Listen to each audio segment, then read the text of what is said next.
Now, if you only care about Star Wars, you don't care anything about Marvel, maybe now's the time to jump out. But I would say don't jump out because there's a lot of exciting stuff happening.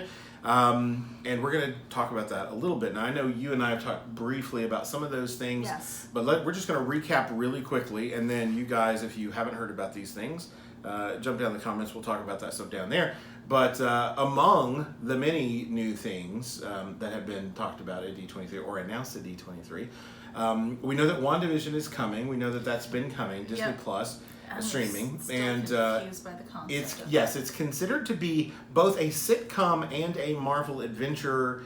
Apparently the footage they showed, which I have not seen, but apparently the footage that they showed included some of the old Dick Van Dyke Show and incorporated them into it somehow. And so I don't know what kind of vibe they're going for, but my thought on that is that if Wanda is using her power to try to restore Vision's mind, that maybe that's what that is. Maybe we're getting him filtering this rebuilding of his mind through television, through pop culture, through stuff that he sort of integrated while he was alive. Maybe. And that could be interesting. I have also heard that it's going to lead directly into Doctor Strange 2, where Wanda will be present and part of that film. So I'm curious about that. I'm so confused by the concept, but I'm very curious. And the thing is, Marvel has yet to put out something that I haven't enjoyed, so I'm gonna go with it.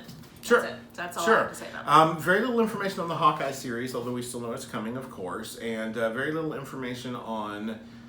There was another series that I felt like we didn't get any information on. Wait, there's a Hawkeye series?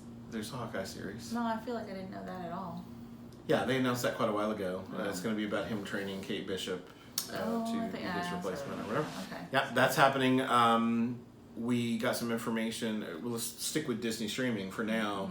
Falcon and Winter Soldier. Yes. We know Emily Van Camp is coming back. Daniel Bruhl, who played Baron Zemo in Civil War, is going to be present as well. They've also cast someone, I believe it's, I can't remember his name. Is Jack Russell?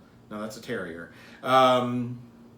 Kurt Russell's son, can't remember his first name, forgive me on that, is playing U.S. agent John Walker, who was a government replacement for Captain America. So I'm curious if there's going to be a fight for the shield or a fight for the rightful Captain America involved in that. Could be interesting. Sebastian Stan has short hair again in the image that we saw for that, looking very dapper, and Falcon had a very Captain America-esque version of his costume on, so that was cool. We also saw fix his sideburns because they weren't right for Endgame. Falcon. Yes, I did. She had facial hair problems with Falcon. Really had huge Endgame. problems with that facial hair Because it didn't follow his jawline. Exactly, it was just wrong. Like down his cheek or something. It was wrong. And then we also had some. They didn't really say much about Loki. That was the other one that they didn't really say anything about. I think all I've seen about it is like his adventures traveling through time and influencing big events, and somebody else responded to that. Isn't that Doctor Who? Yes. That's all I heard about it. We know that the What If series, which is going to be animated, there's going to be an episode for every Marvel film that's been released thus far. So really? 23 episodes. So each one is going to say what if and then something about that movie. Wow. So that's exciting. So I believe one of the early ones is what if Peggy Carter had received the Super Soldier Serum. That'd be cool. So that would take the events of Captain America in a completely different. And they actually showed an image of her. If I can find it, I'll put it up here. An image of her in her version of the Captain America outfit, which of course has the Union Jack symbol on it somewhere, and looked pretty cool from what I saw. Cool. It's not going to be called like Captain Britain or anything, but it's because there's Captain Carter or something, you know. That's exciting. Something non-superhero-y, but yeah. That's exciting. But they're supposedly somehow in there is going to be a Marvel Zombies spin, which I can only imagine is Infinity War or Endgame. I have to imagine that the snap creates zombies instead of killing off, like half the population becomes zombies or something crazy. That would be hilarious and awesome too. All of those are animated, and presumably all of the actors are going to be voicing the cartoon versions of their cinematic characters. So that should be a lot of fun. I'm really looking for. I didn't know that was happening. That's happening, and something to be excited about. Now, There's also a couple of two or three new shows that were announced. One being Ms. Marvel, which is, I think you're less familiar with that character. She's a Muslim teenager. She has kind of Mr. Fantastic-y powers. They're a little bit different. Okay. She's actually an Inhuman. Okay. So I don't know whether they'll get into all that stuff since that series didn't go over too well. But she's actually an Inhuman in the comics. Whether they'll leave that for the films or not, I don't know. But very much inspired by Carol Danvers. And thus adopting her old moniker of Ms. Marvel. Of course, Carol hasn't had that moniker in the cinematic universe, so we'll see how that goes. Yep. But they've already said that she's going to transition from her series into the films, so we know that that's possible with these Disney Plus things. I love it. Yeah. Well, it's also possible that S.H.I.E.L.D. and all the stuff on Netflix could have had something to do with it. Already see a lot of fan casting for this one. A lot of people wanting to try to figure out who can play this character, but She-Hulk is coming to Disney Plus. Hopefully Mark Ruffalo will at least make an appearance or two to set up that origin. I would hope so. But yeah, especially if they go with the route of the comics in which she is his cousin, which I think is interesting. One of the things that's really interesting about the She-Hulk character to me is not just her abilities, but also that she's an attorney.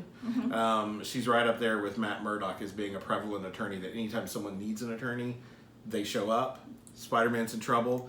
He hires Jennifer Walters or Matt Murdock or whatever. Unlike Matt Murdock, Jennifer Walters actually shows up to court most of the time when she's supposed to be there. Well, does she show up green too? Matt Murdock's just beaten up.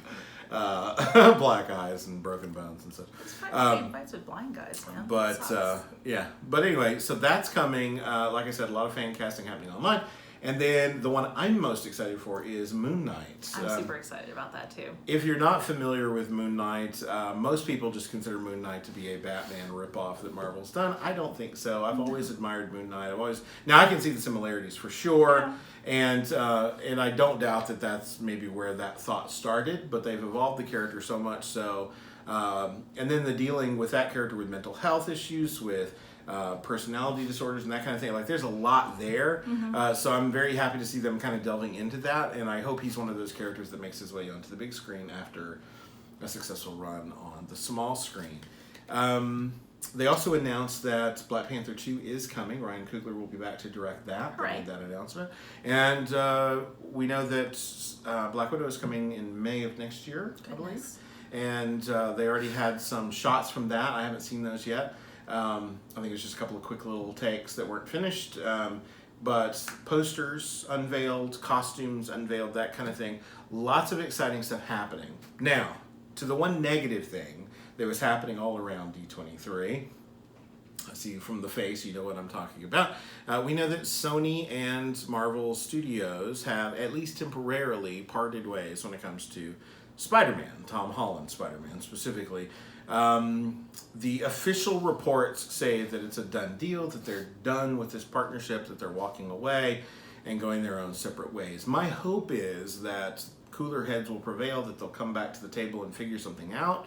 I prefer the MCU version of Spider-Man to anything we've gotten before, and I was a big fan of the Sam Raimi Spider-Man films, except for that third one in which Sony really meddled a whole lot, but I really did enjoy that.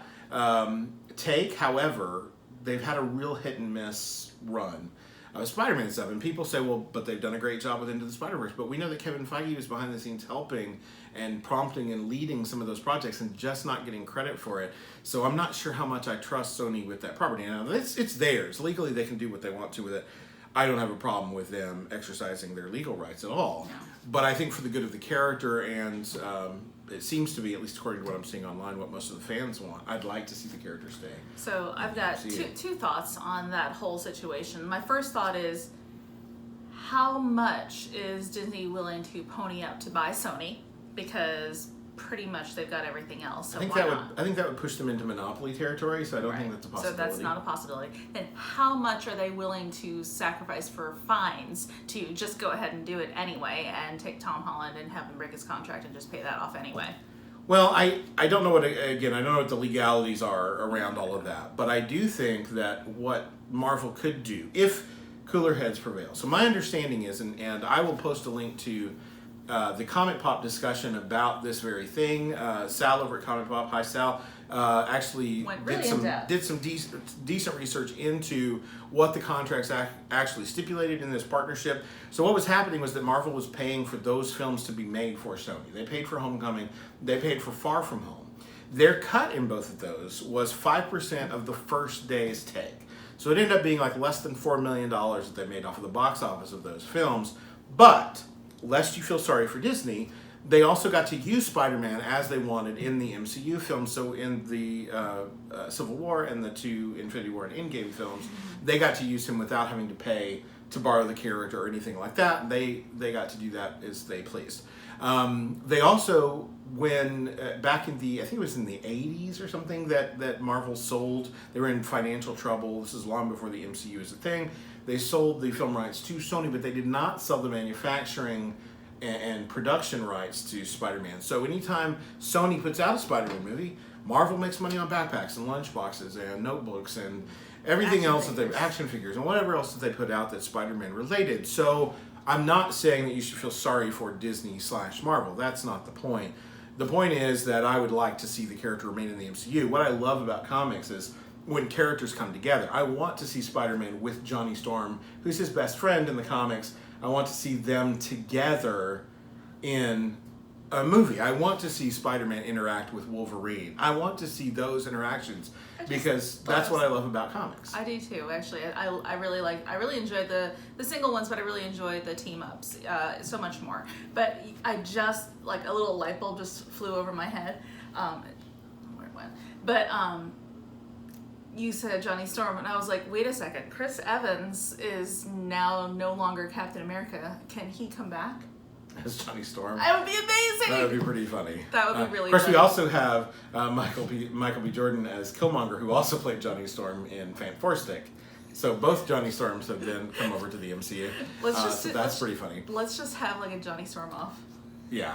That would be so great. Something I saw online suggested that they should have Tom Holland appear as himself in the next Deadpool movie, and when somebody calls him Parker or whatever, he go, no, he's under Sony witness protection. You can't call him that name here, and that kind of thing. And I think that would be hilarious. But my hope is the cooler heads will prevail. And what I think Marvel could do, this is my plea to Disney and to the MCU.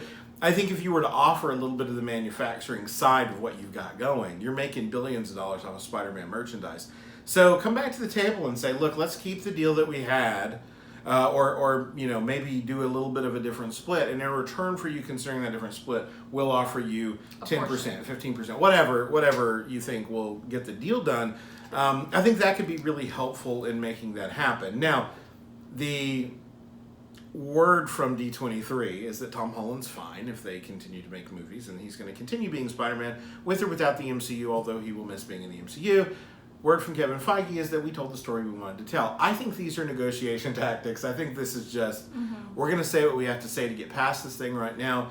But only time will tell, and we'll have to find out, when all the dust settles, what actually went down. I really wish that, the people who are behind the scenes could understand it from the fan point of view. Like, they're just looking at dollar signs. Sure. On both sides. On both sides. It's not one thing or the other. It's sure. it's like people who don't actually perform an actual duty telling people how to do it. Right. And that's my complaint about the WB every single time, is that there's somebody back there pulling strings on things to make things happen that nobody wants. So it's like, no fan, let's say 95% of the fans of the MCU and Spider-Man being together do not want this to be a parting of ways, but people who are interested in the dollar signs don't care. And that's really sad, because it's so good for the fans and so good for the merchandising. It's so good for everything else. Goodwill on all sides is always better than this thing where everyone knows that you're grubbing for money. Right. So hopefully they'll, like you said, cooler heads will prevail and something better will come of it, and we'll be able to enjoy Spider-Man in the MCU again. Right.